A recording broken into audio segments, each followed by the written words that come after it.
I am live. Okay. It's been an interesting weekend, guys, but we made it through another one. Another week's coming up. It's gonna be it's gonna be action packed. I had some fun things happen. At the end of this past week, I have officially created an LLC, so I am now a company. I've incorporated. Um, all my Drink Pro activities are going to be run through that company, Drink Pro LLC. I got my first PO box, so if you need to send me anything, it can all be now directed through the PO box, which is kind of cool. It's just been a good time. Things are moving forward. I've got a very special announcement. I guess I'll go ahead and throw out there. Well, I'll wait a little bit. I'll give some people a chance to join up before I give away all the fun. I got somebody here watching the stream at least right now, but I'm hoping to see a couple more friendly faces that I know and remember pop up in the chat or in the counter. So thank you for joining me. Tonight is kind of a special night. This is the last night of Rosh Hashanah, which is a Jewish holiday celebrating the new year. On the Jewish calendar, I believe I can't remember if we're either entering or leaving the year 5781. So, New Year celebration is one of the holidays where sort of eating and drinking is encouraged as sort of a celebratory activity in the Jewish tradition. By the way, I am not an expert in the Jewish religion. I don't know anything that I didn't just Google about the Jewish tradition. I was raised Catholic light, I'll say. And, I would say my current religion is probably Buddhist. So this is not my tradition, but I respect it. And I think that, we need people to respect each other in this world. So this is how I'm going to respect my Jewish friends and family. So I want to make sure I get the phrase right. I think it's I'm gonna get it wrong. Is it Shanah Tovah? I think that might be it. I think it's Shanah Tovah. Basically, just means good year. It's sort of a common greeting around this time. So, yeah, like I said, Rosh Hashanah is the new year. So why are we talking about this on this whiskey channel? Well, recently there has been a release. Matter of fact, it was just after Passover this year. Buffalo Trace released their Kosher whiskey collection. Now, what I've read online, and I'm kind of skeptical of this, I read online that whiskey often just happens to be kosher, but it's not usually made kosher with intention. And this time it has been made kosher with intention. What's up, Nate? So I should be saying Shanah Tovah to everyone, but I don't think most of the people that will be joining are Jewish. Nonetheless, let's celebrate Rosh Hashanah. Let's celebrate a new year. Maybe it's just wishful thinking. 2020 has been rough on people, so maybe I want it to be a new year already. But anyway, Buffalo Trace has 3 different whiskeys in their kosher collection. They worked with the Chicago Rabbinical Council to make sure that they followed some strict guidelines and made sure they did everything they could to keep this whiskey kosher. I so happen to have been sent these samples blind. So I've got the samples numbered, but I don't know what they are. I don't think, honestly, that's going to be that big of a deal or that exciting of a, development, just because it's, Buffalo Trace, they're all the same kind of thing. And then it's their a wheat recipe, a rye recipe, and then a straight up rye whiskey. So I expect them to be pretty easy to pick out of a lineup, but nonetheless, it's fun to do things blind. I think I have an opinion of what I will prefer, and I'm looking forward to testing that in the blind environment, because my instinct is that I'll like the rye recipe, then the wheater, and then the rye whiskey last. It'll be curious to see if that actually holds up. Now, before I go any further, I want to make sure that I properly give a shout out. Bruce Johnson was the one who sent me these 3 whiskeys. Big shout out to Bruce. Bruce actually posted about these on the Bourbon Blind Nation Facebook page, which go give Bourbon Blind a follow. They're another YouTube channel. They do some fun stuff. And I had hoped to kind of connect with them, but I never heard back, so it didn't happen. I'm not worried about it. Things don't work out always. But big shout out to Bruce for being generous and sending me these samples so that I can do this blind lineup. I think it'll be a lot of fun. And it's a good way to celebrate a holiday that may not be my own, but it's one that I look forward to celebrating. It's a fun way to celebrate, drinking some kosher whiskey. So while I'm getting these pours set up, about what makes these pours kosher. Now, again, I am not Jewish. I was not raised Jewish. I don't know anything about these traditions that I didn't look up on the internet or I wasn't told directly by a friend. So do understand that I'm no authority on these issues. I might be a pro on whiskey, but I am fully an amateur on the Jewish religion. I already mentioned that this was developed with the Chicago Rabbinical Council. What surprised me is that they developed this over a period of 10 years. So this was a long time in the making. But Buffalo Trace took great care to meet some very strenuous standards, which I deeply respect. Trying to accommodate somebody who, frankly, I bet there's not that many Jewish people at Buffalo Trace. So they're trying to accommodate somebody who doesn't really align with all of their same traditions. And I really think that's cool. I think that's cool to, show some respect for your fellow man. So the same grains that go into your Buffalo Trace and your William LaRue Weller lineups for the wheater are the same grains that are used for these kosher mash bills. Where things start to change is the aging process and the distillation process. So Buffalo Trace has done a special cleaning process with their stills, with their lines, with everything in their facility before they did the manufacturing of the kosher whiskeys to make sure the kosher spirit didn't have any contact with any non-kosher spirits.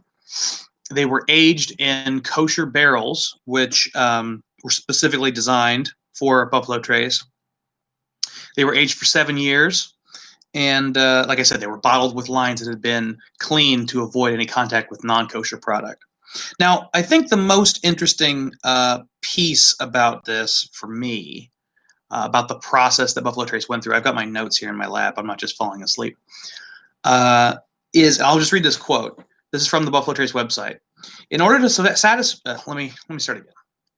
In order to satisfy Passover requirements, barrels were sold to a non-Jewish executive in a ceremony witnessed by a Chicago Rabbinical Council representative. I have no idea what that means. I don't know what Passover requirement led the Buffalo Trace kosher barrels to be sold to a non-Jewish executive in a ceremony overseen by the Chicago Rabbinical Council. Like I said, I don't know enough about Passover. There must be something in there about not owning spirits or not distilling spirits, or who knows. But yeah, they're kosher. Kosher has something to do with a blessing too. I'm so educated on this stuff, guys. It's been great. I clearly did all my research.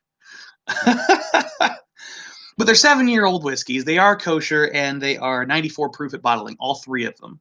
So the only difference between these 3 pours really is going to be the mash bill, which I think is exciting. This is going to be a good experiment in comparing mash bill side by side. And I think maybe at the end of this, I might start pulling some other product. I might pull some Buffalo Trace off the shelf here, just to see how the kosher recipe compares to the not kosher recipe, see if there's anything notably different in terms of the profile. I don't actually expect there will be very much difference, but we'll see. Johanna says, wow, your energy level really celebrates the new year. Am I more calm than usual? It's hard to keep track. Some days I'm more energetic than others, I guess. But if she wants to give me crap, she can. That's fine. Like I said, this is all blind. I'm just going to pour number 1 into bottle 1, and then it's going to be 1, 2, 3. I had a big dinner, which is why I am sleepy. I think that's what Yolanda's hinting at. Oh boy, but the smell coming off of that.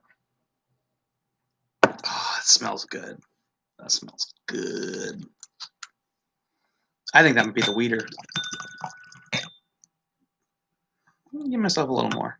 Just a wee bit more.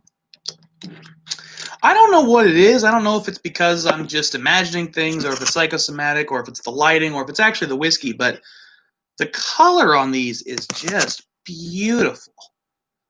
Like, that just looks gorgeous to me for some reason.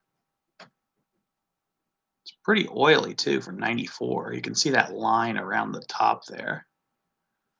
Right there.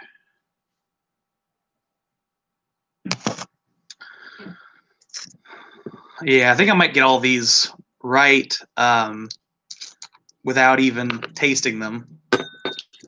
But I tell you what, I've got a 4th pour, a secret pour. Eyebrows. I've got a secret pour, another kosher pour that I did not disclose in my thumbnail, that I have not told people about. I don't think I've told anybody that I have this pour.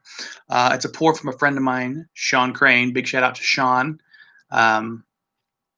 We'll pull it out after I've ran through the gamut here of Buffalo Trace Kosher whiskey. So let's go ahead and get started.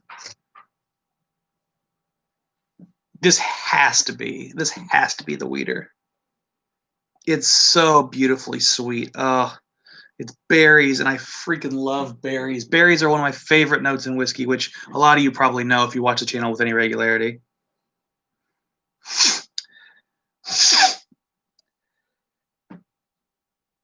Yeah, blueberries. I get blueberries and mint right off the bat, which is fun. Yeah, blueberries, mint, apple, grapes, maybe a little cherry, maybe a little peach. So fruity. So fruity. Let me know in the chat what you're drinking on. I'm curious what people are drinking out there.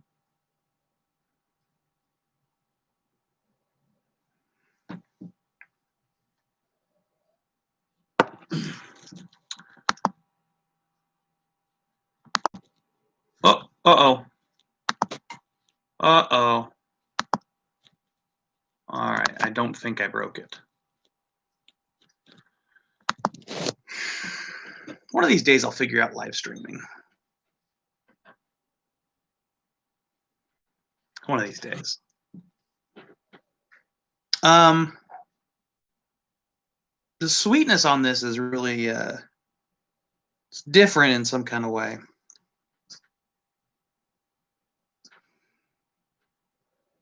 Definitely malty. I think maybe that's it. Maybe I'm getting like a malty sweetness, like a cereal sweetness.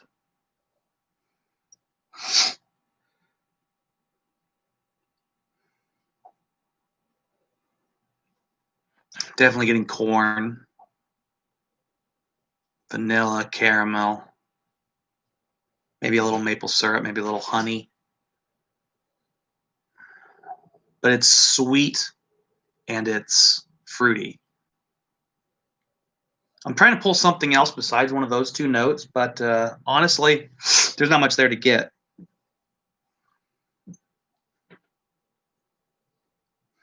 But my right nostril's kind of clogged up for some reason. I think I've got a deviated septum, because I can always tell when my sinuses switch. Every several days, your sinuses switch which side is kind of clogged up and producing mucus. I think a lot of people don't realize that. It's a constant process where your sinuses switch. But I can always tell when it's happening.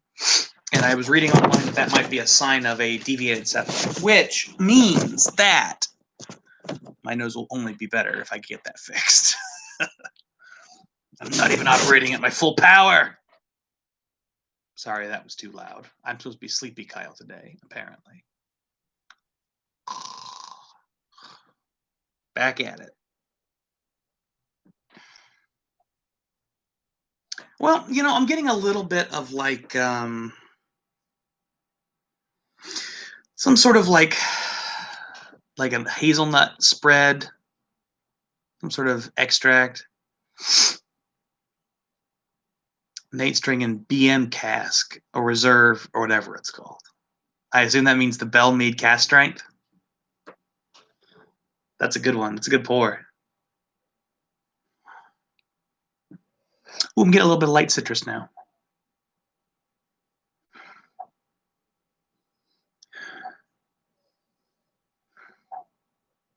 I mean, maybe I'm getting some cinnamon, some sort of like baked good spices.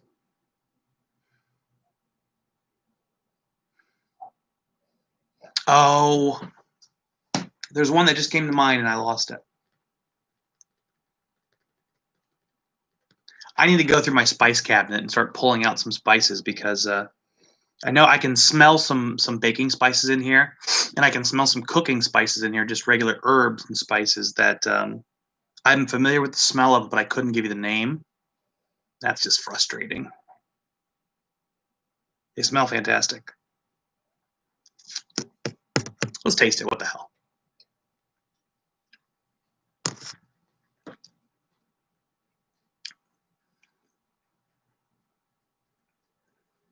Oh man, that is good.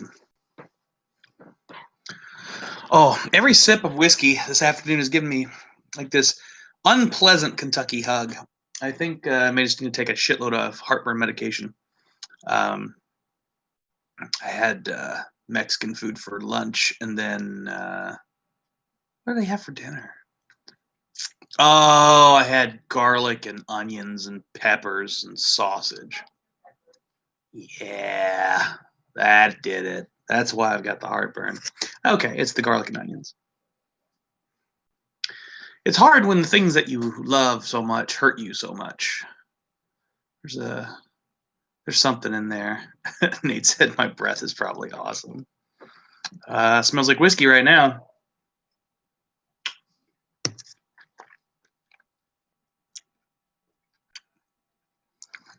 So second taste, I'm starting to get some more of the woodiness. It's subtle. It's like a black walnut. Um, Black walnut in terms of the nut, not the wood. Um, there's a little bit of woodiness, but the nuttiness is actually more prominent. I said woodiness and meant nuttiness.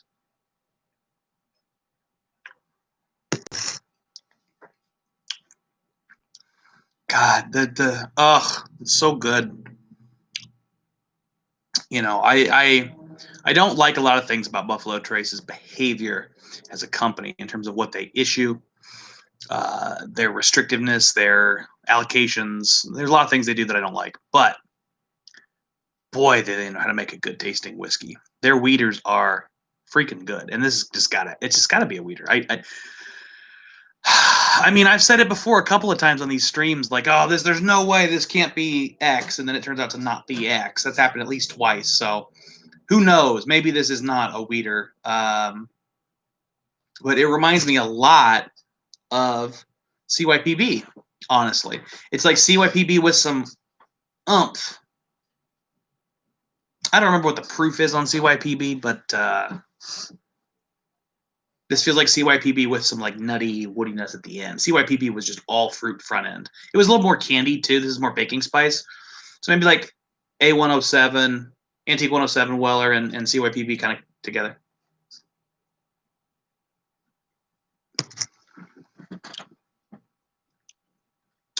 Nate, all of these kosher ones are actually 94 proof. Yeah. So they're a little higher than the 90. I don't remember off the top of my head, to be honest with you, what the standard Buffalo Trace is. I think it's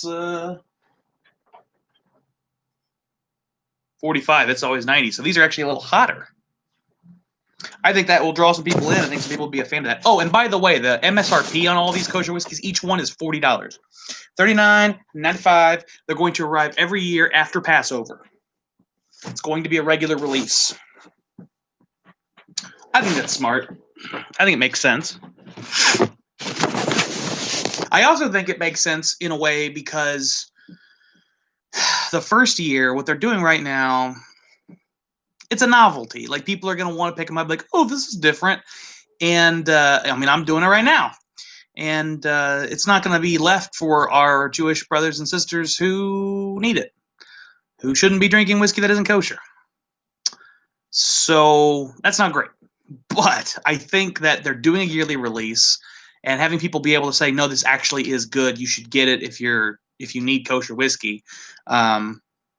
It should create a nice little market for the future years. People are going to be less likely, I think, to go pick those up if they don't actually need kosher whiskey. But maybe they're going to blow me out of the water too much, so maybe that won't be the case. Maybe Buffalo Trace is going to have to rethink some things, because if these are 94 proof and you like Buffalo Trace, but you want a little bit more proof, but you don't want it to be, 100 or more. I'm sure there's people out there who their sweet spot for proof is 95. They might be going for this instead of regular Buffalo Trace products. Okay.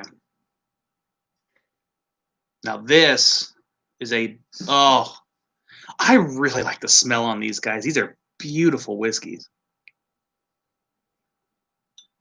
Maybe I'm just a sucker for Buffalo Trace. I mean, I am a sucker for Buffalo Trace. I mean, this fucking shelf up here kind of shows you a little bit. There's a ton of Weller. There's Blanton's. There's a behind there's a George T. Stagg. There's a Buffalo Trace. There's a Stagg Jr.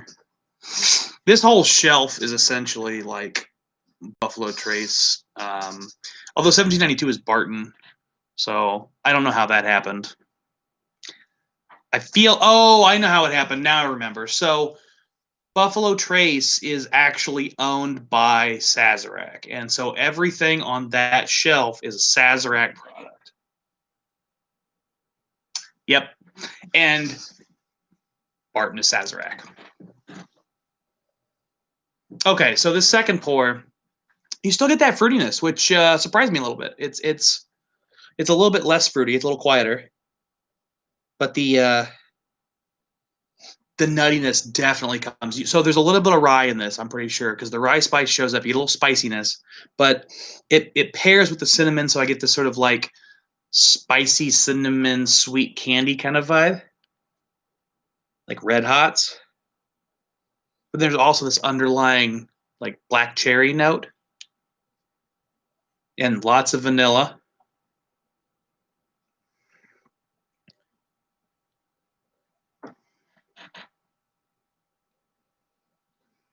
Trying to open up this sinus. I want to be able to breathe out of both nostrils. I think it'll be better for giving you good notes. Oh, I'm just flipping the bird right now. Sorry about that. Oh, this is good content right here. Oh, you hear that? I gotta get that fixed. Trevor came in at the perfect time, clearly.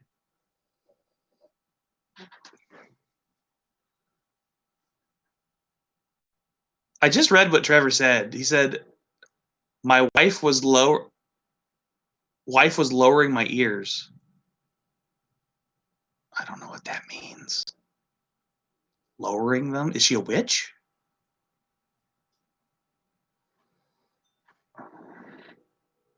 Oh, okay, it's a haircut.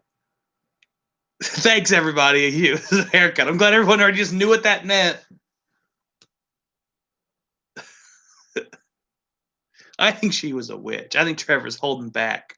That's how he keeps getting these fancy bottles. Witchcraft. Okay.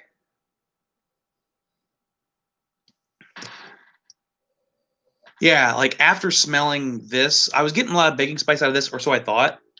But like going back to this, I get way more honey and fruit, and coming back to the second one, baking spice is a lot stronger. It's a lot sharper. It mixes in with that rye spice. You get the whiskey on your face a little bit. That's fine.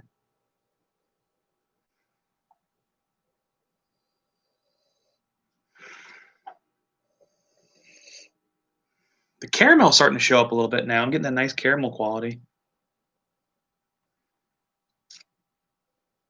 It's still pretty quiet on the woodiness, though. I guess I was, 7 years, Ain't that long, but I was hoping for a little bit more woodiness on the nose of this.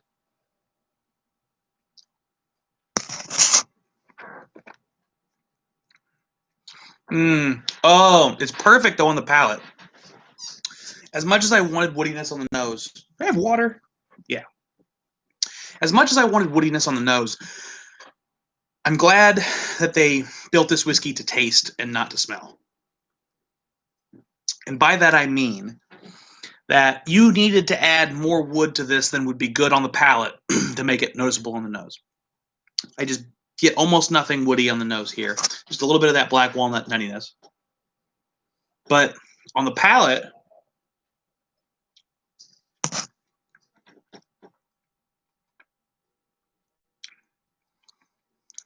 you get the sweet honey up front. Mid palate is nutty and fruity. It's like a berry. It's I would say cherry. It's cherry and maybe like maybe a little plum. And then the nuttiness is pretty prominent, like a walnut. And there's another nut.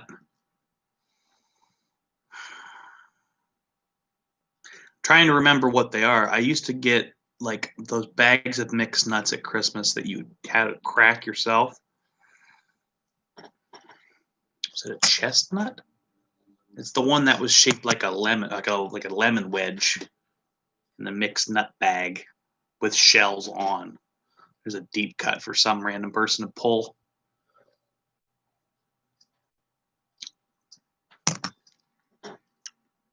But that nuttiness, yeah, it's just wonderful. It's honey, then fruity, then nutty, then woody.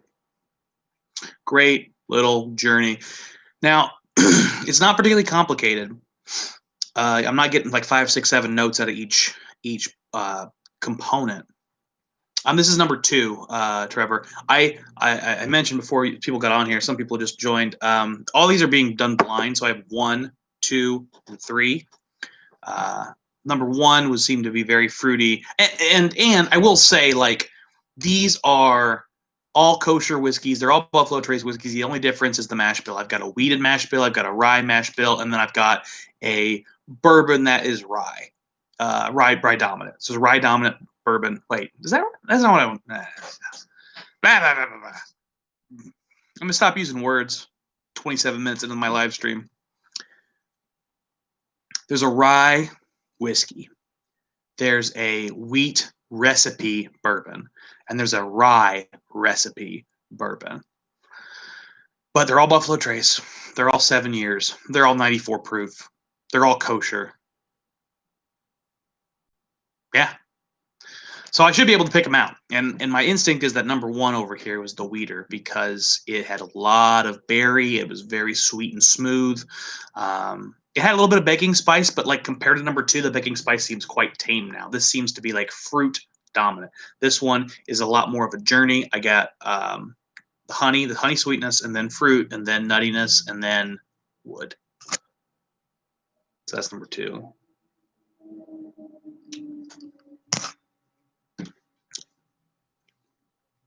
God, I like these. I like all these. I think I might like number 1 more than number 2. Personal preference. Only because I think the finish on number 2 has a little bit of bitterness that kind of rubs me the wrong way. If you're going to give me a woody finish, I like it to be a sweet woody finish, especially when there's so much sweet elsewhere in the pour. It just seems like such a stark contrast that it's hard to deal with. I will say, like, if I wanted to do anything besides drink them neat, there's no way I would pick one. No way. This is way too simple. This is like easy sip or Sunday porch drink. This is versatile, backbone of everything, cocktail on ice, straight up, whatever you want to do with it. Number 3.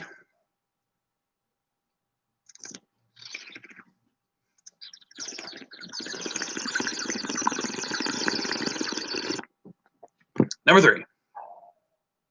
I got 2 new followers from that. Kyle makes random noises. This is filtered water. Oh, I've been doing nosing first. What am I doing? What am I doing? I'm all out of sorts. My water gags have gotten me distracted. So number 3, I would guess it's the rye, and on the nose, I surely think it's the rye. It just smells like rye. It smells like rye grain. Although I will say, enjoy, don't puke. That's a good plan. I think the rye spice on this is sweeter than a lot of them. One of my complaints about a lot of ryes is that they focus so heavily on this sort of minty herbal quality that you lose some of the more whiskey, like what I think of like as standard whiskey notes, the sort of sweetness. Even if you say like standard bourbon note, the sort of vanilla. But this has that. This is very much a Buffalo Trace product. Yeah, this one's gonna give you dill, Nate. This one's gonna give you dill. I don't get dill on it personally, but I know when people say that, I know what they're talking about. And this one has a lot of that, a lot of it actually. Um, this is gonna smell like sweet gherkins to you, or like bread and butter pick. This is gonna smell like bread and butter pickles to you.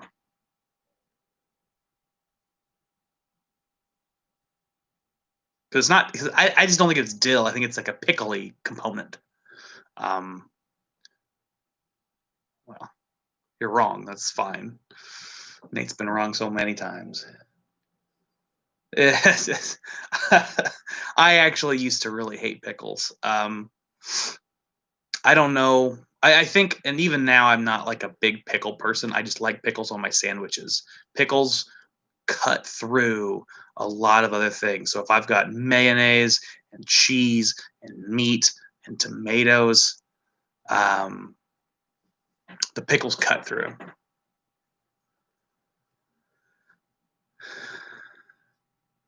Trevor says he only had a Gay's Knob Creek rye pick, and he doesn't get too much dill. Yeah, those picks on Knob Creek ryes can really throw that whole analysis of what a rye tastes like, or what it should taste like, or what it does taste like. It just throws it all it just throws a big wrench into the whole thing. Trevor says pickles on sandwiches are awesome, not straight pickles. I kind of agree.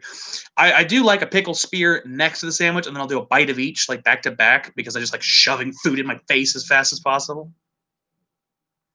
It's good smelling rye, but it's pretty straightforward. Rye grain, sugary, honey.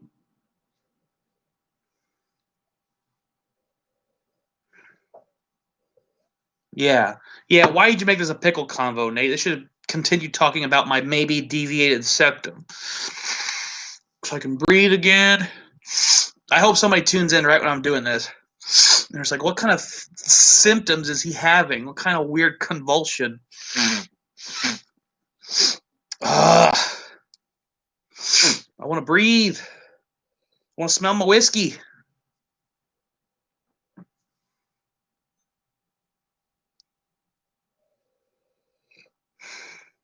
I'm gonna have a pickle after this call. What the hell? Well, whatever I was just doing to my sinuses made it worse. I wonder if anybody has ever actually used a neti pot live in a live stream. I don't own a neti pot, so I can't do that, but it just really makes me laugh.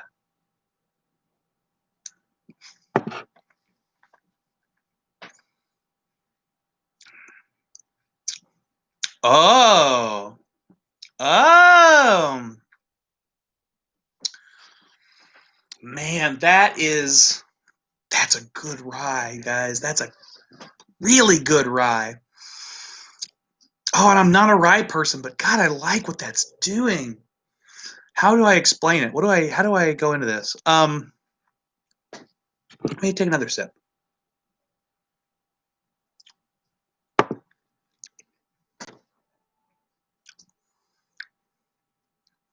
So the rye grain is obviously there. You're just obviously gonna get the rye spice, but it goes away pretty quickly and gives you a lot of sweetness, a little bit of a herbal bitterness. Maybe like a clove. caramel up front. Yeah, it's sweet caramel. I mean, I'm not going to keep saying rice spice. Obviously, there's rice spice in it. It's not overwhelming. It's not overpowering. There's a lot of other things going on, but it also doesn't get lost. So it's a well-balanced whiskey.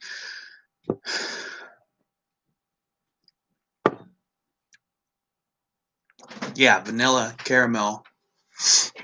What is happening? You ate all the pickles. So, Yolanda has brought me jalapenos. Are these kosher? I don't know. Can you check, please? They smell good. Oh, I love jalapenos. I love them. Love them. Jack's back. What's up, Jack? Is there anything that makes them not kosher? Yeah, if they're mixed with non-kosher ingredients. Here, can you bring that in? It doesn't say. Oh, they are kosher. Got the They are kosher. L'chaim. No worries, Jack. Yeah, KSR kosher. Certified gluten-free, too. How about that? These whiskeys are not gluten-free. Yes, as Nate correctly points out, those jalapenos will be great for my indigestion.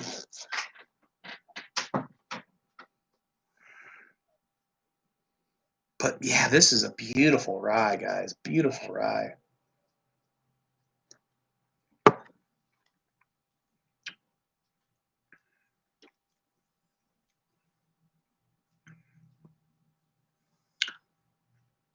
Caramel, vanilla. Ooh, there's a little bit of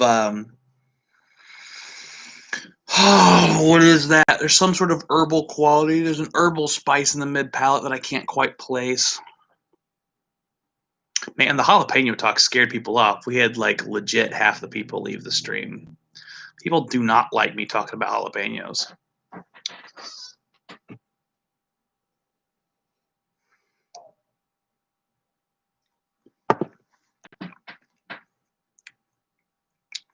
I get sort of like a rose petal vibe a little bit, little mid palate rose.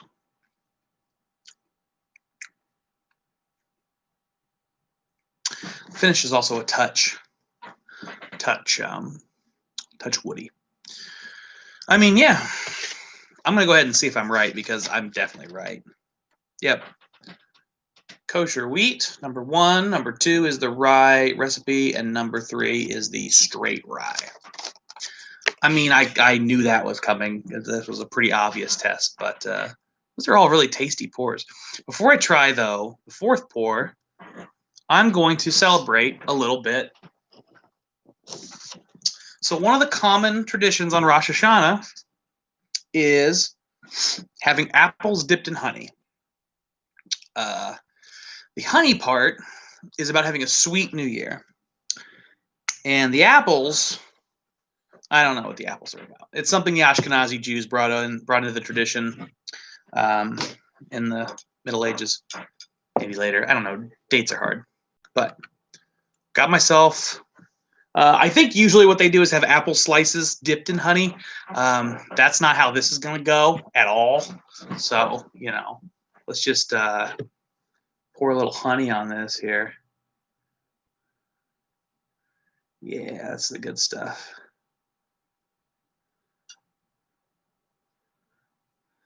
All right, here we go. Really good. Tastes like what you think it tastes like.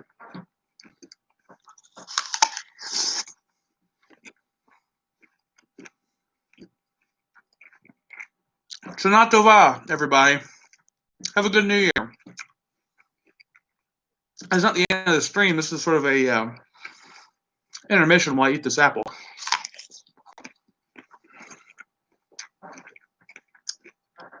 I'm also in the process of eating this apple. It's going to blow some of y'all's minds because some of y'all still think apples have cores.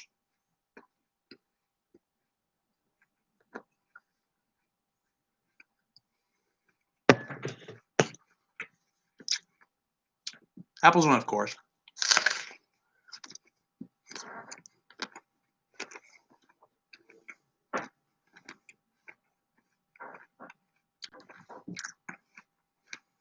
That was a big bite. We think apples have cores because we eat them from the side. When we eat an apple from the side, the harder part of that internal was essentially the flour that remains. It becomes a sort of barrier. But if you eat an apple from the bottom, you don't even notice it. I'm not on here trying to be like a tough guy. This is just how I eat apples. It's less wasteful.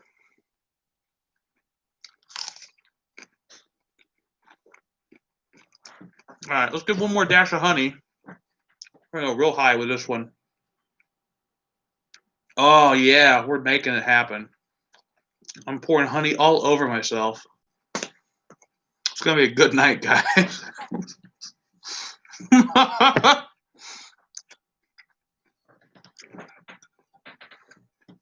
All right, last bite. Here we go.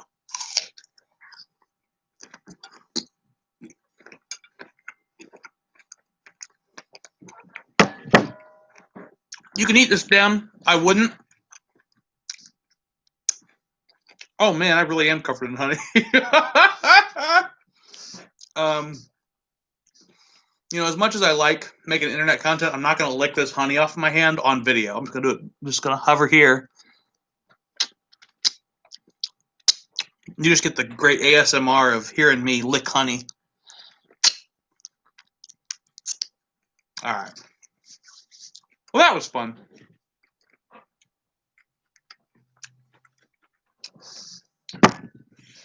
Jack says he's been eating apples wrong his entire life. Me too, man. I only discovered that, I want to say 4 years ago, 4 or 5 years ago. The funny thing is, my dad,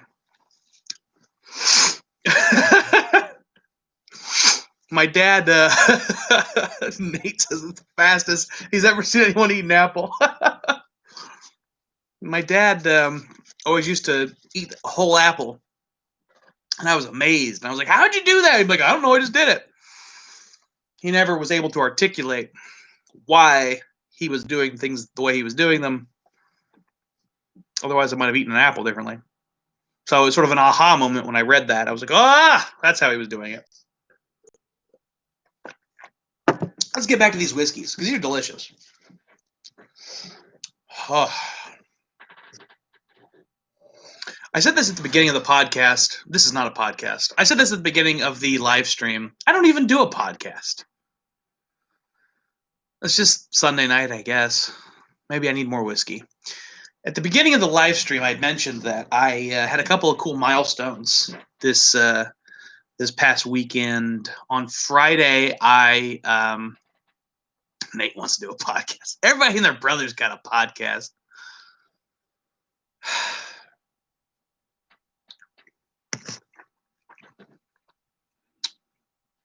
Oh, that's good.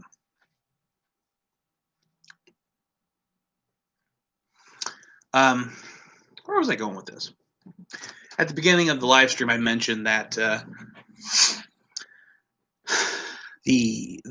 on Friday I incorporated, so I have now the Drink Pro LLC, and I also have a PO box.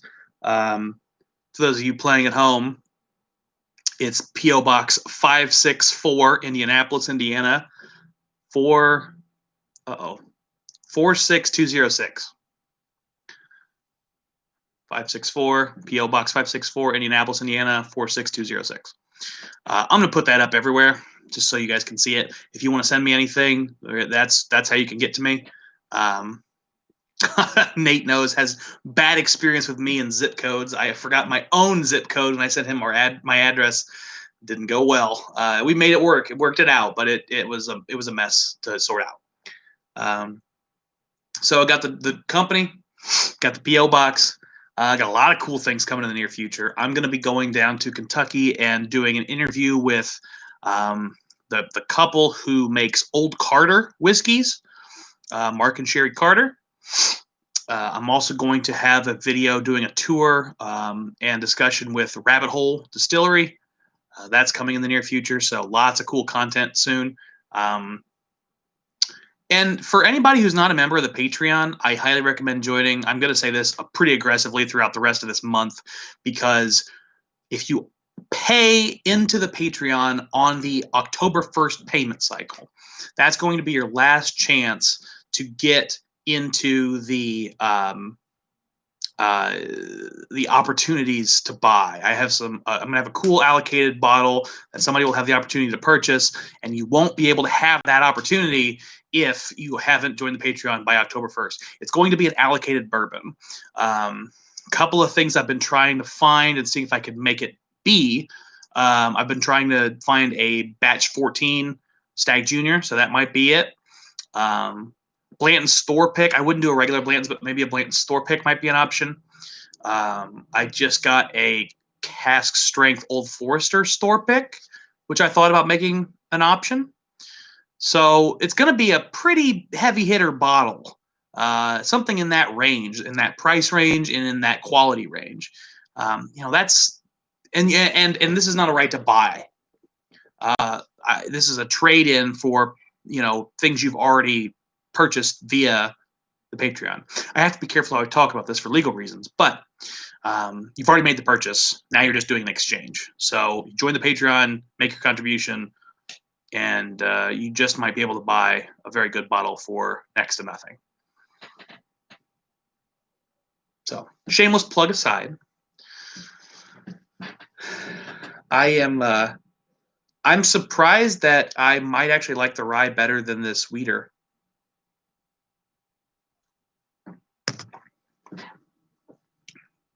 When I first tasted that wheater, it was beautifully fruity. Well, and also I just ate an apple, so that's going to fucking screw everything up.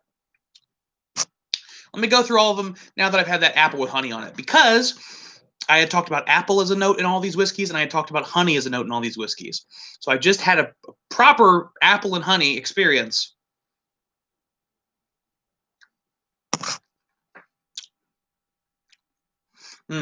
Okay. So the rye mash bill whiskey, after eating the apple with honey, I get a lot more berry. Berry becomes a really prominent flavor.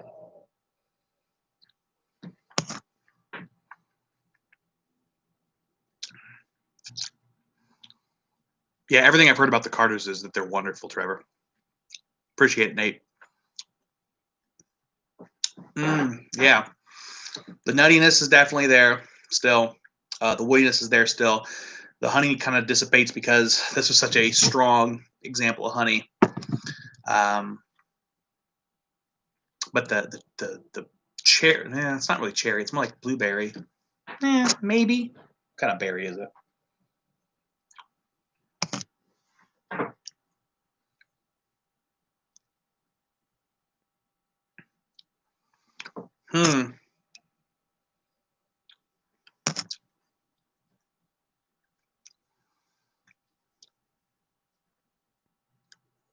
The bitter black walnut starting to take over a little bit. Let me rinse out a little bit. Oh, before I do that, I want to taste this rye. Whoa. Wow. The rye changed the most.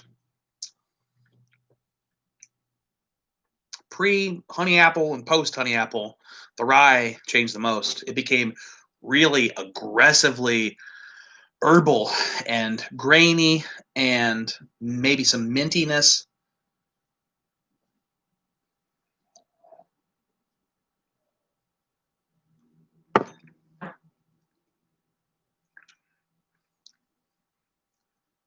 Wow.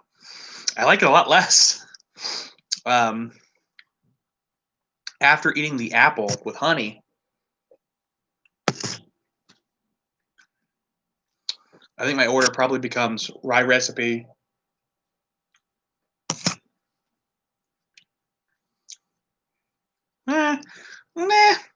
Maybe it goes wheat, rye, rye. These are very close, and then the rye is third.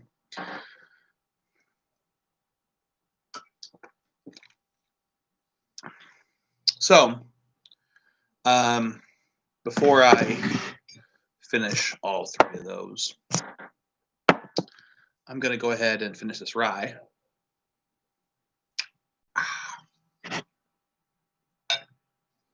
going to dump a little water in it to rinse out the glass.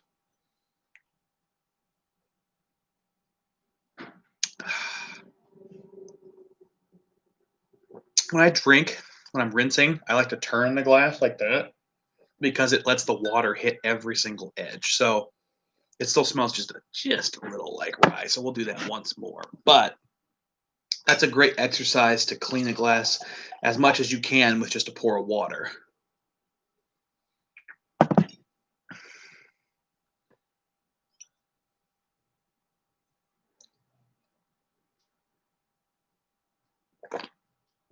Okay. This is the Milk and Honey Rum Cask. Very nice label. Thanks, Sean, for this. Now, this is a selection by Single Cask Nation. If you don't know Single Cask Nation, you should check them out. They do some really cool bottlings, independent bottlings of whiskeys, and do some really cool combinations. Sean is really big into interestingly finished whiskeys. I will say, Sean's a good guy. I think we may have kind of different palates. He finds bourbon rather boring, but he goes in hard on some really weird combinations. I've had things from him finished in literally every kind of barrel you can imagine. I mean, Curacao, vermouth, rum, tequila, mezcal, everything. I think that's pretty cool. Very diverse palate. So, this is an Israeli whiskey. Single Cask Nation does the bottling. Milk and Honey is the company based in Tel Aviv. It's a 2-year aged, 100% malted barley whiskey that is, it's not finished in anything. It's non-chill filtered, 61.3%. Not finished in anything, but the barrel used to age it is a first fill rum cask. So all of the aging for this has been in a rum cask. Whoa, it definitely smells like rum.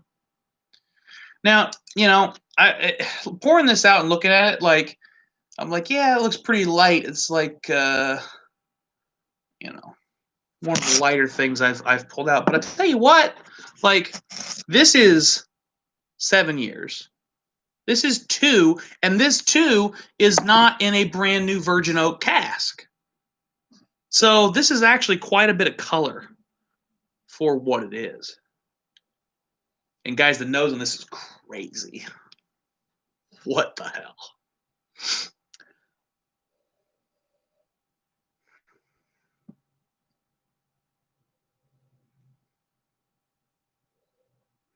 Oh, I'm so confused by this.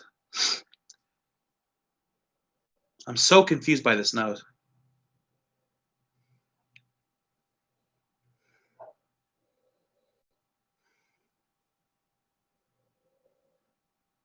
So it's this really sugary corn. It's like corn syrup. It's like corn syrup and cane sugar mixed together. It's like corn syrup and cane sugar mixed together and then poured on top of a lemon meringue pie.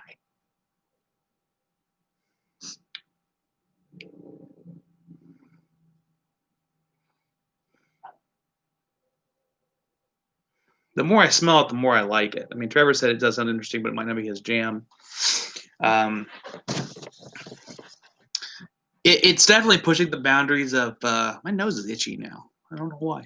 It's definitely pushing the boundaries of what I'm used to in the whiskey world. I mean, already it's pushing it a little bit because I don't drink a lot of things that are 100% malt whiskeys. Most of what I drink is corn-based.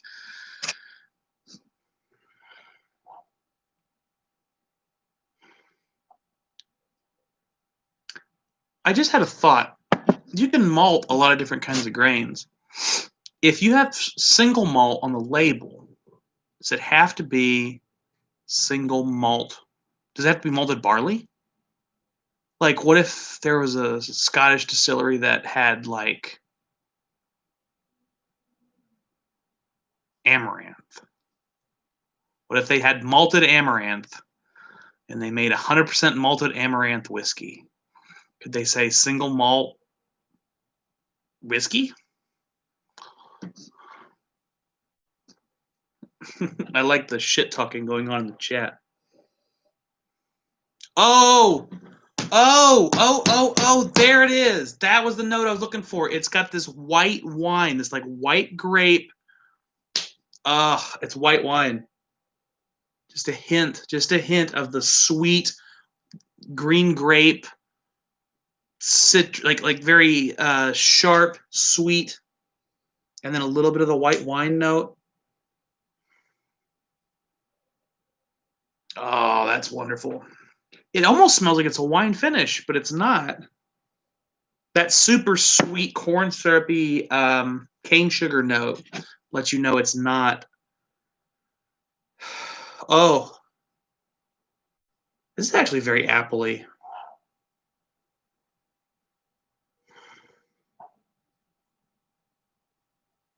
Yeah, I get a lot of green apple on this. Green apple, green grape. I don't know why it's so green. Maybe just because it's young. So the sourness kind of shows up. But yeah, green apple, green grapes. Nice little sourness. It's a beautiful pour.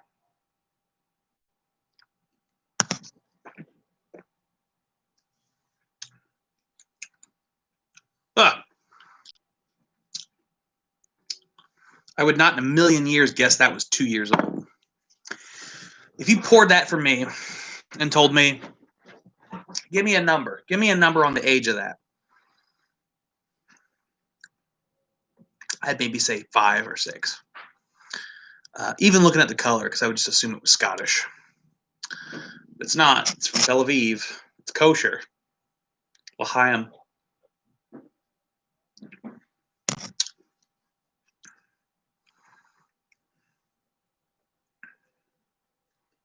One of the things that I always struggle with rum finished whiskeys, or in this case, this is not rum finished, this is just rum cask aged, but rum has this bitterness. White rum to me has a bitter finish, almost like an herbal, like an Aperol, a properly bitter finish. And that's never really my jam. And I kind of get that on the finish of this. And so I get this like new makey note on the front, and then it's very sweet, and then you get the it's like a rum sweet and grain sweet at the same time, malt sweetness and rum sweetness.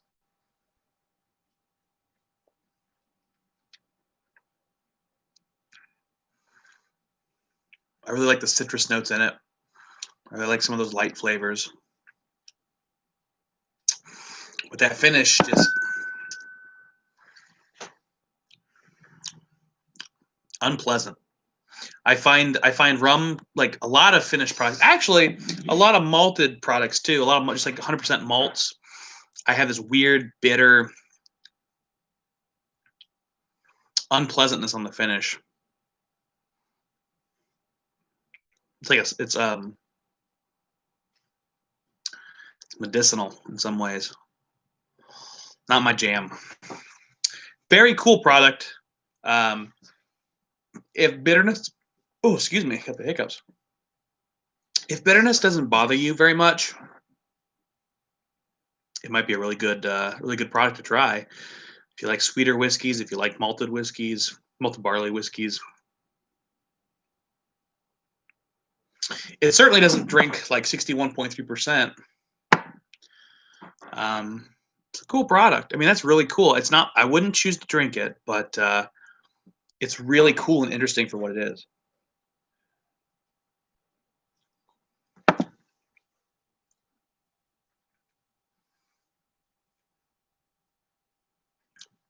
See, everything's good till the finish. The finish just kills it.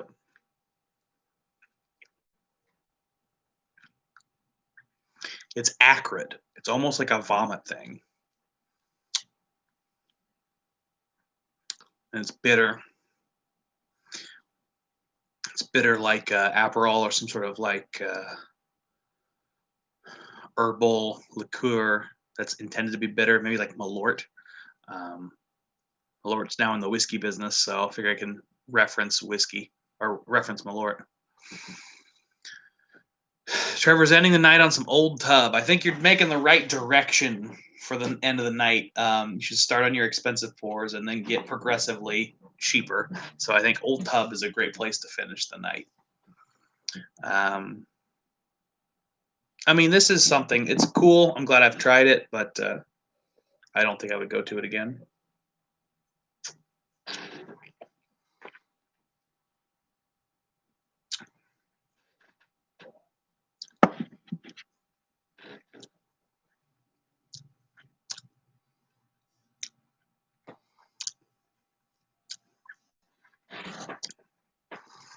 Yeah, very dry.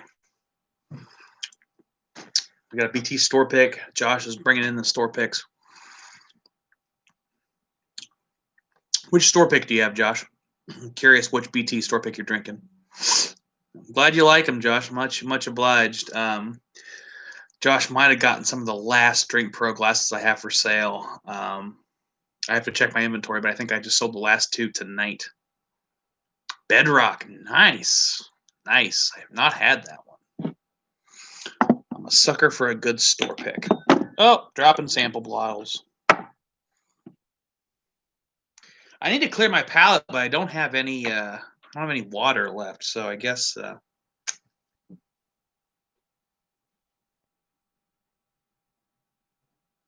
there's enough to clear my palate. It's pretty honey forward. It's really good. All right, that sounds good, Josh. I'd love that.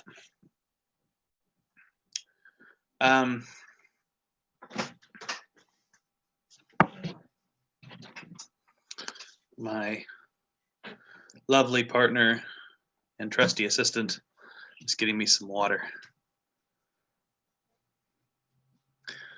Yeah, Matt likes everything though. Josh is chatting up the fact that he got these Bedrock BT picks, and I had to give Matt a little shit. I don't know if he's watching or not, but Matt's a good guy. He's been a patron for a while. He's always looking out for me, so I got nothing but respect for the guy. But I have to give him some shit because I was pretty unhappy with this. It is this pick. I was pretty unhappy with this Vine and Table pick when I first got it. When I first opened it, I was like, whoa, this is not good at all. And then I took about, well, you can see how much is out of it, not very much, but I let it sit out for about 10 minutes out of the glass. That's what it needed. It needed to open up. And I think that's a great lesson. That's cool, man. So Matt is Josh's daughter's godfather. Nice. I feel like there was something else, some other similar relationship like that with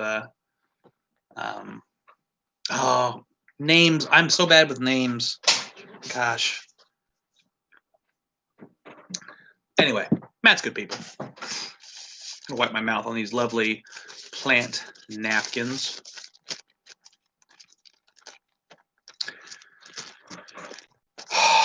I had a sticky note that said who gave me these, and I lost it. It was one of Yolanda's plant friends, a very nice person. And thank you again. Katie. Is that what you said? Katie. Thank you, Katie.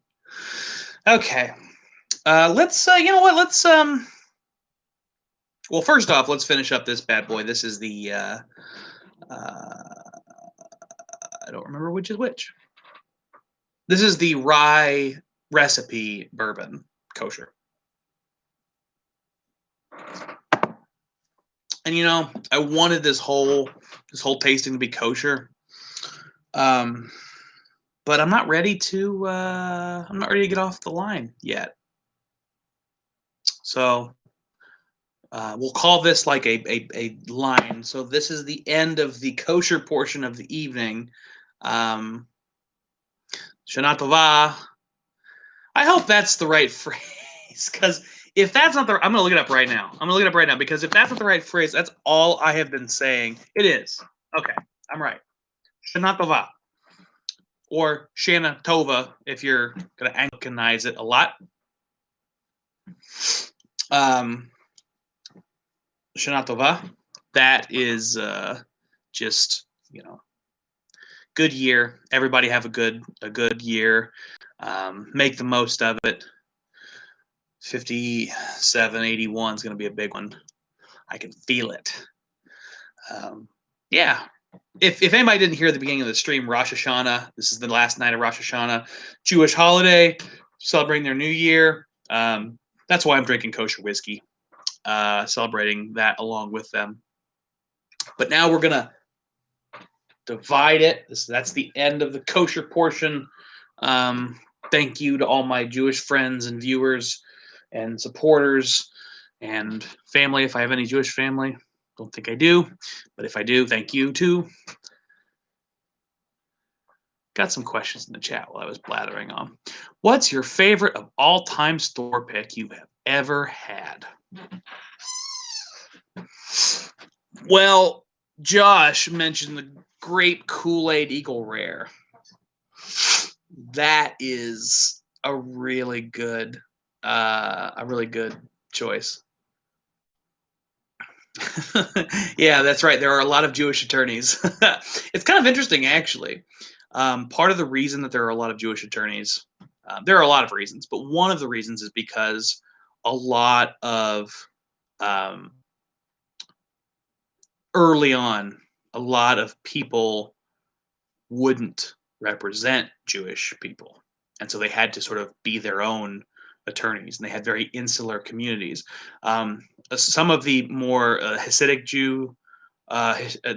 Jewish communities are still very insular, but a lot of the Reformed are less so now than they once were. But they're still relatively in-group, out-group. And so, whenever there were disputes, particularly with Jewish people and the outsiders, they would have Jewish counsel to represent Jewish families. And because Jewish people were in more commerce typically than a lot of Christians, and that stems from the history of Christians not wanting to deal with money. It was sort of seen as dirty in some of the early Christian tradition to handle money or to handle commerce. So Jewish people took up a lot of that burden. So that's why there's this big trade in diamonds from Jewish people in New York City.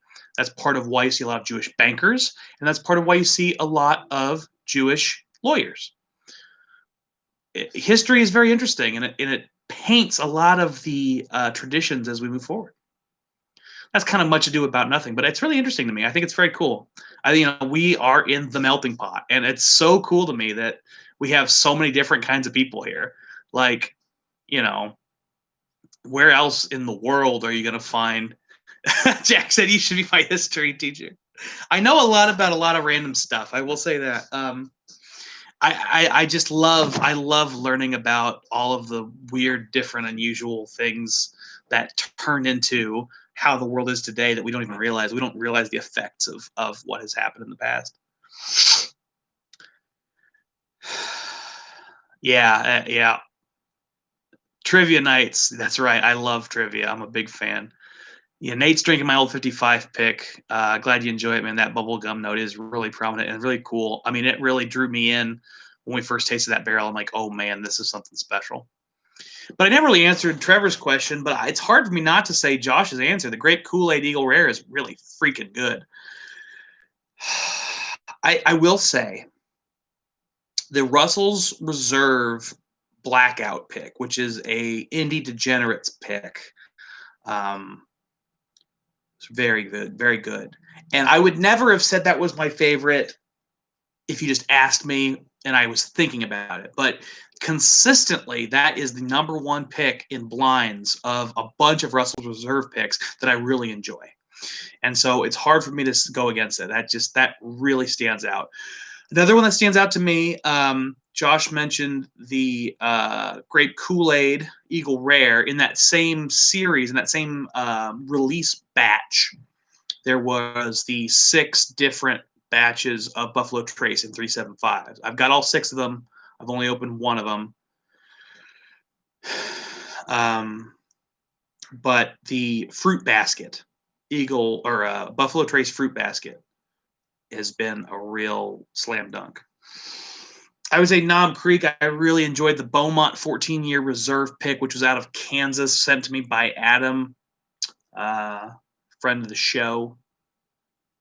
Oh, yeah, Sugar Bomb is very good. Good mention, Josh. Yeah, Sugar Bomb's a really good one. I think I prefer Fruit Basket over Sugar Bomb, personally, but they're both very good. Sugar Bomb's probably a close second.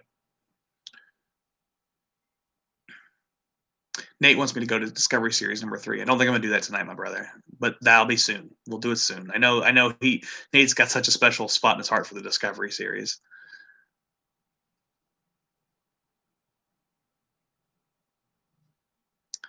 I've done 2 or 3 blinds with the gas as one. RR, I mean. Oh, yeah, where that has one. Yes, yeah, I've done at least 3, maybe more blind Russell's Reserve tastings with a lot of different picks that were very good, but the blackout pick always wins.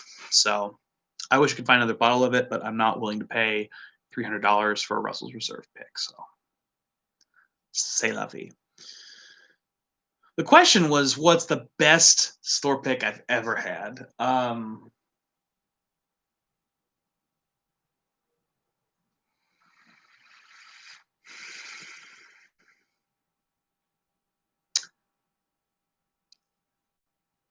That's a tricky one. Because that would have to be a store pick that changed a lot about how I felt about something. Like it would have to be a massive, like, whoa, what is this? And I think there's this part of me that's like, store picks have sort of different metrics. So you could say, well, is this the best tasting whiskey I've ever tried that was a store pick barrel? Or is this the most different or the most improved from the standard releases? Because Fruit Basket is great, but it's relatively similar to me to regular Buffalo Trace. So it's hard for me to go like, oh yeah, that's meaningfully distinct. It's very good. I really enjoy it, but it's not like a standout bottle compared to other Buffalo Trace because Buffalo Trace has so much variance. But that question is so difficult. I don't know. I'm gonna stick with the Fruit Basket. Maybe the Grape Kool-Aid Eagle Rare, but I never got a bottle of that. I only had a taste of that. I think if I had revisited that bottle again and again, I may have really felt more strongly about it. The way Josh, Josh didn't seem to even hesitate. He knew right away the Grape Kool-Aid Eagle Rare. I really like that, but if I had, I need to revisit it. I would need to spend more time with it. Let's go ahead, since we're doing Buffalo Trace, and well, I've got the Weeder sitting out, so let's go ahead and compare it to a Weeder. Now the proof on these is 94.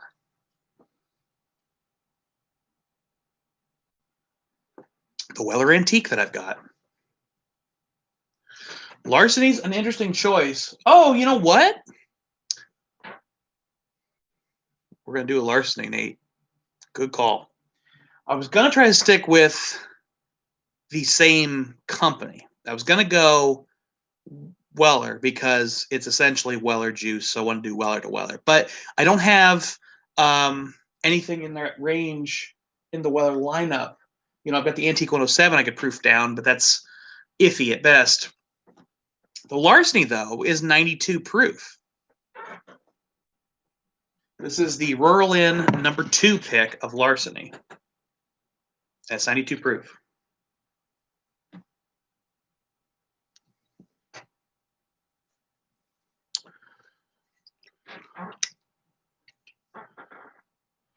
All right, have a good one, Jack. So let's go ahead and pour myself a little Larceny. Little bit of larceny. I'll tell you what, larceny is not my favorite whiskey. And I've got a couple of store picks in there of larceny that I'm hoping I'll like better than this particular one. Because last time I tried this one, I did not care for it. But it's been a while. Interesting. Okay.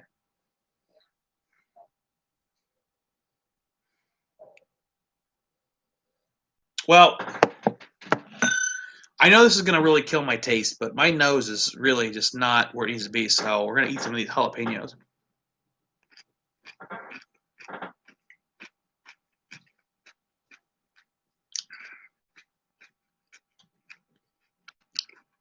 They're good. They're hot. How about the hot ones?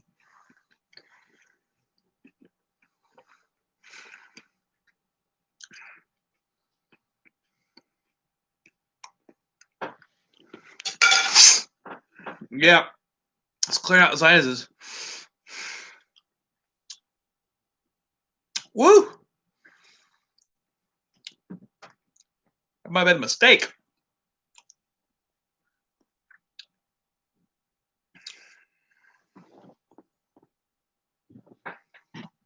I should make that my thumbnail next time. It's a good look. It's a good look.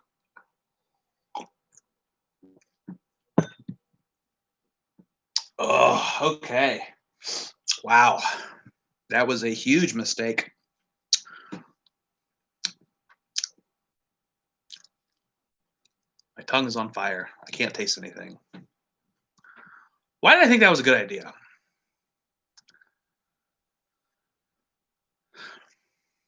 Well, let's cool it back down with some larceny.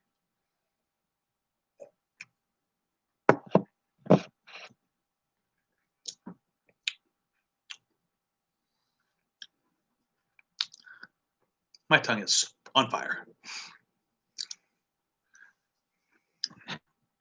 Ow.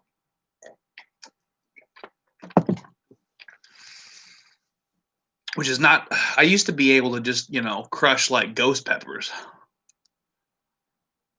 I've become weak.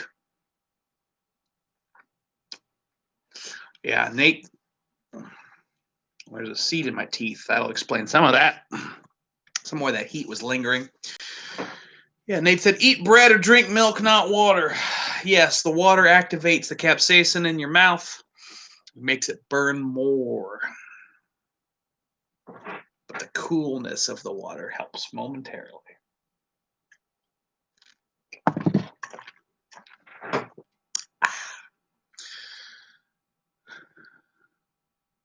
Actually, milk is so if you ever get pepper sprayed in the face, don't put milk on it. Milk will make it hurt more because what's actually happening with milk, and part of the reason milk works in your mouth, is it's neutralizing the enzymes, the capsaicin enzyme. So the effect of that in your eyes as opposed to in your mouth is it makes it hurt much worse more quickly before it gets better. So you'll have pain for a longer period of time without milk, but it will be a much lower level of pain. If you really want to deal with pepper spray in the face, keep your eyes closed, keep your mouth closed. You're going to sweat, you're going to cry, you're going to be spitting saliva and snot and everything. Just let all of that keep happening and don't touch your face. Eventually, because pepper spray is a actually aerosolized solid, so it will dry eventually. And once it dries, you're able to actually deal with it and wipe it off and not hurt yourself. I have been pepper sprayed, yes. It's unpleasant.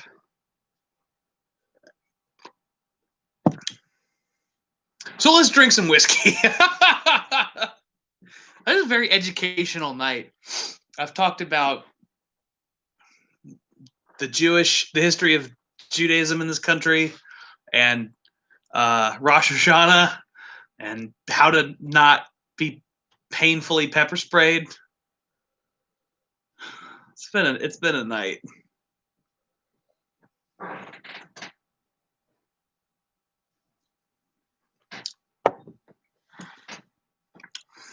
Yeah, so that Buffalo Trace weeder is sweeter, weeder, and it's more fruity.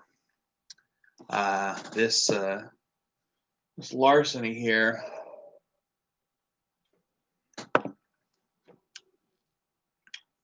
way more grain forward.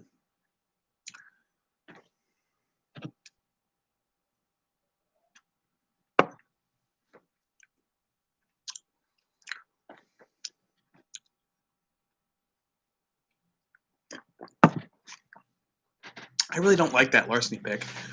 I should just get rid of this pick. I should just sell this pick for like pennies on the dollar. I don't like it. I want to like it. I don't like it.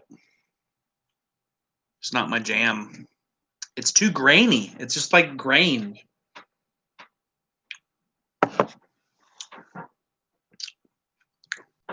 It's a little bit sweet, but the notes are not good. All right. Well, I'm going to do one more before I leave. And I think what I'll do is pull a Weller Antique and then proof it down with some water. And do it side by side with this this Kosher Buffalo Trace weeded mash bill.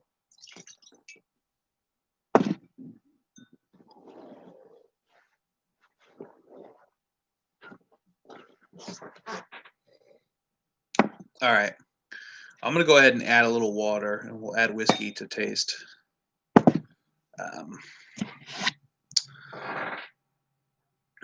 So you can see I've got just a little bit of water in there.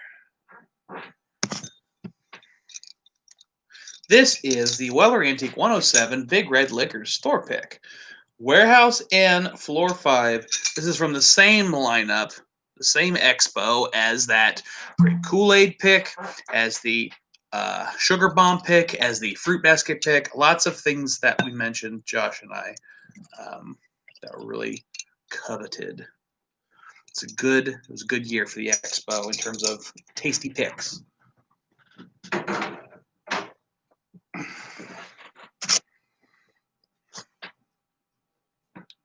Now this should be sufficiently proofed down that's not too challenging. Just gotta get rid of that Larceny. Yeah. You know, Josh, I've never had pie crust. I've got a bottle, but it's not opened. In a raffle, I won all every a 375 from every one of those in the series. But I've only opened a Sugar Bomb and a previously purchased Sugar Bomb and Fruit Basket.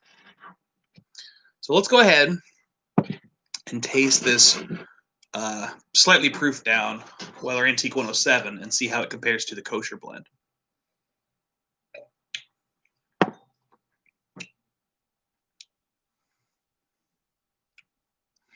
So this one is definitely sweeter. Very extraordinarily sweet. Lots of honey and vanilla. Just overwhelming.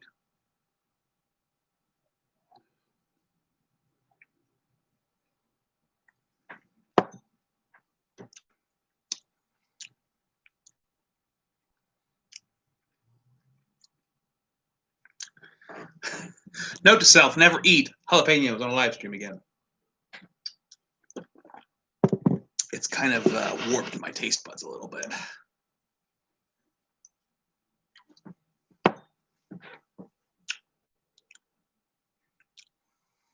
Very sweet, very light. Ooh, this is woodier. I think this is woodier than the BT kosher wheat recipe. Yeah. Yeah, this one's fruitier. This one has more woodiness. It's sweeter too, which is interesting because I thought this was quite sweet, but it's actually like honey and then immediately fruit, where this is just like sweet wood. But it's subtle. It's subtle enough. I often don't like the sweet wood note at a finish, but this is subtle enough that I enjoy it. So it's pretty fun. It's good side by side. I'm gonna get out of here. Thank you all so much for joining me. Like I said, your support means the world to me. Keep on watching, keep liking, subscribing, sharing with your friends. Join the Patreon before October 1st if you want to get in on the chance to win a really cool bottle. Like I said, I'm looking at either a full Old Forester barrel strength store pick, or a batch 14 Stag Junior, or a store pick of Blanton's, or something akin to that. So it's going to be a good allocated whiskey. You only will be able to have a chance to buy that if you enter the Patreon before October 1st. So consider it. Thanks, you guys, so much. Cheers to everybody. Keep drinking like professionals. L'chaim.